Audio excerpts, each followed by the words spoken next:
আসসালামু আলাইকুম। আমি এখন আছি মুন্সিগঞ্জ জেলার শ্রীনগর উপজেলার জমিদার যদুনাথ রায়ের জমিদার বাড়িতে।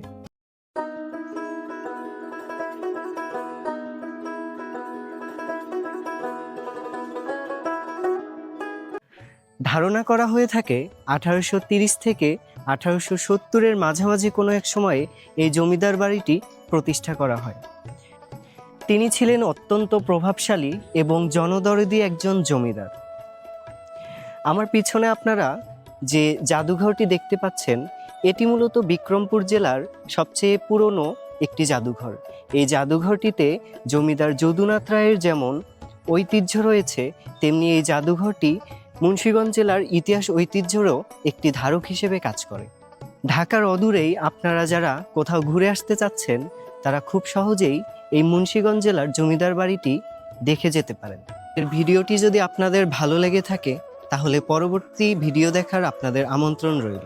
আর ভিডিওটি ভালো লেগে থাকলে অবশ্যই লাইক শেয়ার দিয়ে পাশে থাকবেন। আজ এ পর্যন্তই। আপনাদেরকে আমাদের পরবর্তী ভিডিও দেখার আমন্ত্রণ রইল।